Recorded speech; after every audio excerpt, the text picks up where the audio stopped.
عليكم ورحمة الله وبركاته. قال النبي صلى الله عليه وسلم فريضة على كل مسلم أو قام قال عليه الصلاة والسلام.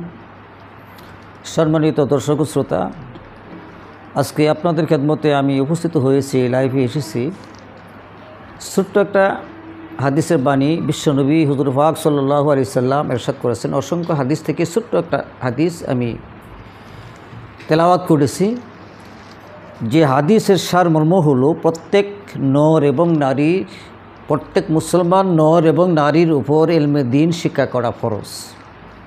হ্যাঁ, কতটুকু এলেম? হাদিস স্বরূপে এসেছে, যতটুক এলেম শিক্ষা করলে পুরাপুরি দিনের উপর চলা যায়, এতটুক এলেম শিক্ষা করা প্রত্যেকটা নর এবং নারী মুসলমানের উপর ফরজ। এটা আল্লাহর রাসূল ঘোষণা করেছেন। আসুন আমরা বাস্তব প্রেক্ষাপট আমরা দেখি। যতটুক এলেম শিক্ষা করা প্রয়োজন, যেমন নামাজ, রোজা, হজ, যাকাত, এই যে 5টি স্তম্ভ রয়েছে, এই 5টি কাজ সুন্দর সঠিকভাবে করতে গেলে যে এলেমের প্রয়োজন, যে জ্ঞানের প্রয়োজন, অতটুকু এলেম শিক্ষা করা প্রত্যেকটা নর এবং নারীর উপর ফরজ করা হয়েছে। সম্মানিত দর্শক ভাই এবং আমার বোনেরা, গভীর মনোযোগের সহিত আপনাদেরকে শোনার জন্য আমি অনন্তভাবে আহ্বান জানাচ্ছি। দেশ এবং বাহিরে যে সমস্ত ভাইয়েরা বোনেরা দেখবেন, আমি আশা রাখি আপনারা আমল করার উদ্দেশ্য নিয়ে আপনারা শুনবেন এবং অপরকে শেয়ার করে শোনার সুব্যবস্থা করে দেবেন। দেখেন, আজকে আমাদের প্রজন্ম, আমাদের কচি কাঁচা সোনামণিরা, আজকে যদি আমরা ছোট থেকে যদি ইলমে দ্বীন শিক্ষার একটা সুব্যবস্থা করে দিতাম, তার অন্তর, তার সিনার মধ্যে যদি আল্লাহ রাব্বুল আলামিনের কোরআনুল কারীম যদি আমরা ঢুকাই দিতে পারতাম, এই কোরআনের নূর যদি আমরা ঢুকাই দিতে পারতাম এবং আল্লাহর রাসূলের কথা যদি আমরা অনুসরণ করতাম, এই হাদিস যদি আমরা ফলো করতাম যে যতটুকু এলেম শিক্ষা করা ফরজ, এতটুকু এলেম যদি আমরা প্রত্যেকটা প্রজন্ম, এই কচি কাঁচা সোনামণি, ছেলে হোক মেয়ে হোক, এদেরকে যদি আমরা শিক্ষা যদি আমরা দান করতাম, তাহলে এই সমস্ত ছেলেরা কী করতো? আল্লাহ তাআলার কোরআনুল কারীম তারা তেলাওয়াত করত।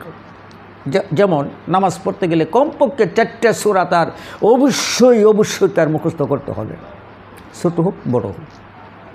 যেমন তাশাহুদ, দরুদ শরীফ, তারপর দোয়া কুনুত, দোয়া মাসুরা, এই যে নামাজের যে দোয়াগুলো রয়েছে, মাসনুন যে দোয়াগুলো রয়েছে, ওযু করব, ওযুর নিয়ম রয়েছে, দোয়া রয়েছে, ইস্তেঞ্জা করব, প্রস্রাব পায়খানা করব, এখানে নিয়ম আছে, নীতি আছে, দোয়া আছে, ওযু করব, এখানে দোয়া আছে, নামাজ পড়ব, এখানে দোয়া আছে।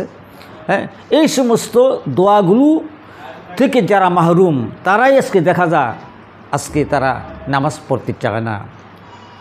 আজকে যদি আমরা অভিভাবক হয়ে, মা বাবা হয়ে যদি আমাদের সন্তান এদেরকে যদি ইলমে দ্বীন যদি আমরা শিক্ষা দিয়ে দিতে পারি, দেখেন বাস্তব একটা কথা আমি অনেক সময় বলে থাকি যে খাবার পূর্বে যদি পেঁয়াজ খাওয়া হয়, মূলা খাওয়া হয়, তাহলে এই খাবার শেষ পর্যন্ত যত আইটেমই খান না কেন, আপনার খাবার পরে আপনি ডেকুর দিলে তাহলে কিন্তু এই ডেকুরের মধ্যে এই পেঁয়াজের ঘ্রাণ আসবে, এই ডেকুরের সাথে মূলার ঘ্রাণ আসবে, এটি বাস্তবতা। আর আমি যদি আমাদের এই কচি কাঁচা সোনামণি, এই সমস্ত শিশু সন্তানদেরকে যদি আমরা ইলমে দ্বীন শিক্ষা যদি আমরা প্রাথমিকভাবে স্তরে যদি আমরা তার সিনার মধ্যে, তার দিলের মধ্যে যদি আল্লাহ তাআলার কোরআন যদি আমরা ঢুকাই দিতে পারি, এই ছেলে যদি ইঞ্জিনিয়ার হয়, এই ছেলে যদি বিএসসি হয়, এই ছেলে যদি ডক্টর হয়, এই ছেলে যদি ডাক্তার হয়, বড় বড় অফিসার যদি হয়, তাহলে কিন্তু এই সমস্ত ছেলে সন্তান কখনো বেনামাজি থাকবে না। যখন অফিস আদালতে থাকবে, কর্মে থাকবে, অফিসে থাকবে, যখন নাকি পাশে মসজিদ থেকে আজানের ধ্বনি হয়ে যাবে, আল্লাহু আকবার, আল্লাহু আকবার, আজান, যখন আজানের ধ্বনি শুনবে, তখন এই ছেলে, আপনার এই সন্তান, যখন নাকি তার সিনার মধ্যে, তার দিলের মধ্যে ওই ছোট্টবেলা শিশু অবস্থায় যে আপনি আল্লাহ তাআলার কোরআনের নূর আপনি ঢুকাই দিয়েছেন, ইলমে দ্বীন শিক্ষার যা প্রয়োজনীয়, এই প্রয়োজনীয়তা আপনি মিটিয়ে দিয়েছেন, এটা স্বাদ, এটা আপনি বক্ষণ করতে পাবেন। আপনার সন্তান অফিসে বসেও যখন আল্লাহু আকবার, আল্লাহ মহান, আল্লাহ মহান এই আওয়াজ, এই ধ্বনি যখন নাকি শুনতে পাবে, তখন এই ছেলে অবশ্যই অবশ্যই নামাজে চলে যাবে, যেটা নাকি আমরা বাস্তব আমরা দেখি। আমার মসজিদে অনেক মুসল্লিরা আসে, অনেক স্যারেরা আসে, অনেক ছাত্ররা আসে। হ্যাঁ, কেন আসে? এদের মধ্যে ওই জ্ঞান আছে, ওই এলেম আছে, যতটুকু এলেম শিক্ষা করা আল্লাহ রাসূল ফরজ করেছেন। সম্মানিত দর্শক শ্রোতা, আমার ভাই এবং বোনেরা, আমি বিশেষভাবে অনুরোধ জানাই, আমাদের প্রজন্ম শিশু সন্তান যারা নাকি দুনিয়াতে আসছে এবং আসবে, সকলকে যেন আমরা দিন শিক্ষা আমরা দিতে পারি এবং কোরআনের ভিতর আল্লাহ এই দেলের ভিতর অন্তরের ভিতর যেন আমরা আল্লাহ তাআলার কোরআনে হাকিম, কোরআনুল কারীম যেন আমরা ঢুকাই দিতে পারি।